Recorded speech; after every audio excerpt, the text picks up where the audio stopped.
The Ottoman Empire is one of the largest and longest-running empires in history, spanning 623 years, from 1299 to 1922, and 3 continents, including the Balkans in southeastern Europe, Arabia and Central Asia, and coastal northern Africa. Like many great empires that came before it, the Ottoman Empire was based on slavery. But unlike most examples of slavery, in the Ottoman Empire, slaves were white. The Ottoman slave trade spanned the entirety of the empire's existence, even after attempted abolishments in the late 19th century. Particularly during the earlier centuries of the empire, slaves were taken during war raids or politically organized expeditions ordered by the Sultan across southern and eastern Europe, the Balkans, and the Caucasus, with a large percentage shipped to the capital Constantinople, nowadays known as Istanbul. And later, from the 16th to 19th centuries, a huge number of Europeans, hundreds of thousands, were captured by Barbary pirates and sold as slaves to the Ottoman Empire, although the Ottomans themselves did not participate in these raids. It's estimated at its heights, 1 in 5 residents of Constantinople were slaves, which was not dissimilar to the Roman Empire the Ottomans replaced. This is the largest example of white slavery in history, although comparatively lesser study has been done on this than the African-American slave trade. Much like the infamous Christian Crusades led by kings like Richard the Lionheart, who journeyed across Europe to forcefully convert people to Christianity and take over their land, the Ottoman Empire did much the same, but was Muslim-led and instead captured Eastern Europeans and young Christian boys to convert them and enlist them in a special branch of the Ottoman army known as the Janissaries. More on them later. And although religion and payback played their own part in the Ottoman raids, financial reasons provided a far greater motive for enslaving those from conquered countries. At least we can conclude we're all as bad as each other. Most sources available on slavery in the Ottoman Empire comes from white, Christians, Western Europeans, and those removed from the actual empire's existence. As such, we cannot qualify the accuracy of these accounts, being that they are told through the lens of people who did not experience the empire themselves and have many cultural biases in their reporting. The few accounts from within the empire give us some rare insights into how slavery was viewed through the lens of the Ottomans themselves. First, it's important to know that Muslims held a very different view on slavery to other nations and religions involved in slave trades. The Quran suggests that slaves should be treated with kindness and encourages manumission, freedom of slaves who have proved their loyalty. The Quran also teaches that slaves are of equal moral standing to their masters, but lower legal status, and not legally differentiated by their skin color. Despite this, though, those with disabilities and darker skin tones, coming from the sub-Saharan regions of Africa, often sold for a much smaller price than their fit, healthy, and white counterparts. All Ottoman slaves were expensive, usually owned by high-ranking officials who paid the most for virginal European girls aged between 13 and 25 and healthy teenage boys.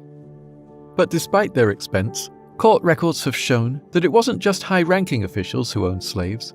They were widespread in Ottoman society and worked domestically, agriculturally, in trade and in the military, or forced into sexual slavery. White women held positions in the household, usually seeing to higher profile tasks around the home and caring for the ladies of the house, in contrast to their African counterparts who usually received the more menial of tasks. Meanwhile, the men often worked as laborers or farmhands. Domestic and labor slaves rarely remained slaves their whole lives and could use their years in slavery to socially mobilize themselves. Further court records show that citizens of the Ottoman Empire lived by certain Islamic ideals with regards to slavery, and that they often freed their slaves upon their, the masters', deaths, or, in many cases, before. Many experienced slavery for around 7 years if they were black and 9 years if they were white to prove their loyalty before they were freed and usually moved up the ladder in their field of work to become foremen or overseers, where they would become slaves with contracts, clients of their former masters, and receive wages. Evidence from Sharia court records showed these newly freed slaves were usually readily and willingly accepted into Ottoman society, particularly in smaller towns, and enjoyed a large degree of economic and social independence. Let's talk about the darker part of slavery in the Ottoman Empire, because slavery in general isn't dark enough: the sexual slave trade. The sexual slave trade in the Ottoman Empire can be divided into two categories: young girls taken during war raids or sold to slavery by their impoverished families, and those who resided in the imperial harem.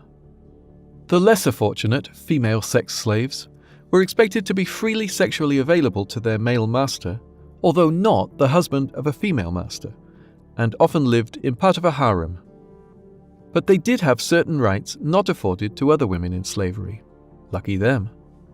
If a harem slave were to find herself pregnant, she could not be sold into further slavery and would be freed upon her master's death, and any child was born free and could not be sold or given away. Young boys were also victims of sexual slavery, although they usually worked in bathhouses or coffee houses. What may seem strange to modern-day sensibilities is that being sold into sexual slavery wasn't necessarily considered a bad thing. In fact, although many were tragically sold out of desperation and poverty, even more were sold with the intention of utilizing the upward social mobility that came with a position as a sex slave, especially if you managed to secure a position in the imperial harem. Most sources regarding the imperial harem are sensationalist, written with a high degree of exaggeration and not much proof of the truths behind the tales, particularly in the case of Western writers. This is because many Ottoman citizens themselves did not know of the goings-on in the imperial harem, with all those contained within kept separate from society and sworn to silence of its secrets. Slaves within the imperial harem, known as concubines, used their position for social mobility, and often had greater freedom and luxuries than many free people.